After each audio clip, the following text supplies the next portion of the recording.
আগামী 2রা মে সন্ধ্যা 7:30 আইপিএলের 51তম ম্যাচ অনুষ্ঠিত হতে চলেছে। গুজরাট টাইটেন্স সানরাইজার্স হায়দ্রাবাদের মুখোমুখি হবে ম্যাচটিতে। নরেন্দ্র মোদী স্টেডিয়াম আহমেদাবাদে অনুষ্ঠিত হতে যাচ্ছে ম্যাচটি। তো এই ম্যাচে কোন দল জিততে পারে সেটা আপনাদের সামনে আলোচনা করব এবং এই মাঠে কোন দলের পারফরমেন্স কেমন সেটাও আপনাদের সামনে তুলে ধরবো।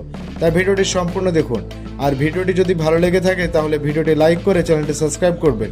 তো বন্ধুরা, আইপিএলের 18তম আসরে প্রত্যেকটা দল শক্তিশালীভাবে নিজেদের দল গঠন করে শিরোপা জয়ের লক্ষ্যে মাঠে নামছে।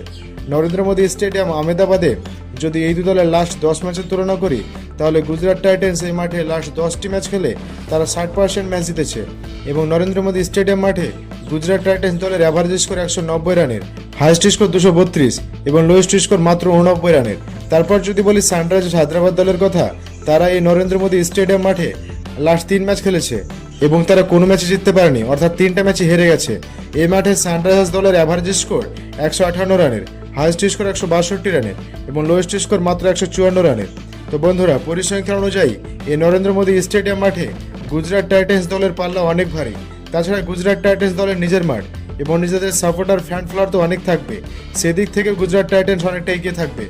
এবং আমরা সবসময় দেখে থাকি নরেন্দ্র মোদী স্টেডিয়াম মাঠে সবসময় হাই স্কোরিং রান হয়ে থাকে এবং এই মাঠে যারা প্রথমে ব্যাট করবে তাদের জেতার সম্ভাবনা 58% এবং যারা প্রথমে বল করবে তাদের জেতার সম্ভাবনা 42% এবং নরেন্দ্র মোদী স্টেডিয়াম মাঠে অ্যাভারেজ ফার্স্ট ইনিংস 178 রানের এবং সেকেন্ড ইনিংস 166 রানের।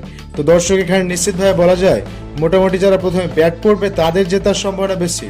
এবং এই মাঠে লাস্ট 10টি ম্যাচের কথা বলে থাকলে পেস বোলিং উইকেট পেয়েছে 66টি এবং স্পিন বোলিং উইকেট পেয়েছে 31টি। সুতরাং এই মাঠে পেস বোলিং বেশি কার্যকরী এবং স্পিন অতটাও কার্যকরী হয়ে থাকে না।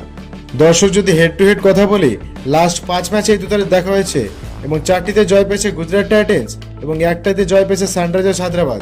সানরাইজার্স হায়দ্রাবাদের থেকে অনেকটাই এগিয়ে আছে, কিন্তু বর্তমানে শক্তিমত্তার দিক দিয়ে এই দুই দলের মধ্যে কোনো দলই কম শক্তিশালী নয়। কিন্তু গুজরাট টাইটেন্স যেহেতু ঘরের মাঠে খেলবে তাই তারা কিছুটা এগিয়ে থাকবে।